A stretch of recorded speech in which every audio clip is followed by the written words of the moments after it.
सेरोजा आइजोफोरा बर'नि दोरोङारि मोसानाय बागुरुम्बाखौ बाथौफुरिनि केन्द्रीय बाथौ फुजा मेलायाव मोसानो लाहार फाहार।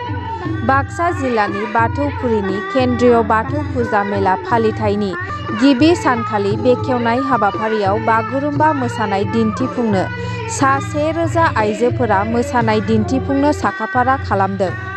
बाक्सा जिल्लानि सदर मसलपुर बाथौफुरियाव फैगौ 23 जानुवारिनिफ्राय 50थि सनाथि फोरबोमा फालिथाय केन्द्रीय बाथौ फुजा मेलाखौ खुंफुंनो थाम-थिम खालामनायखौ नुनो मोन्दों। गाबोन थामहिनबा 23 जानुवारिनिफ्राय 3 फेब्रुवारिसिम 12 साननि हाबाफारि लानानै खुंफुंनो लानाय बे फुजा मेलाखौ आसामनि गिबि मन्थ्रि ड हिमन्त बिश्व शर्माया बेखेवफैगोन। गाबोननि गिबि साननि बेखेवजानो गोनां हाबाफारियावनो 1000 आइजोफोरा मोसानानै दिन्थिफुंनो थाखायनो दिनै आइजोफोरखौ फुजासालियाव जोबथा खेबनि थाखाय रिहार्साल खालामनायखौ नुनो मोन्दों।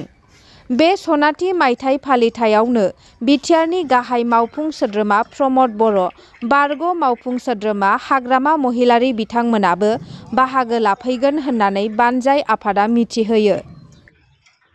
बाथौफुरि काथलिकआव मुसलपुरनिफ्राय थिक सानजाहा थानाय बाथौफुरि काथलिकआव केन्द्रीय बाथौ फुजा मेला सोलिगोन। गाबोननिफ्राय जानुवारिनि 23 खालारनिफ्राय फेब्रुवारिनि 3 खालारसिम 12 दिन रंगिना हाबाफारि सोलिगोन। बिनिखायनो दिनै गिबि सानखालि मोनसे बिखेक मोनसे जुनिया मोसानाय दिन्थिनो थाखाय 1000 बागुरुम्बा मोसानाय दा नैबेहाय जोङो ट्रेनिं लागासिनो दङ। Training Bagurumba dance.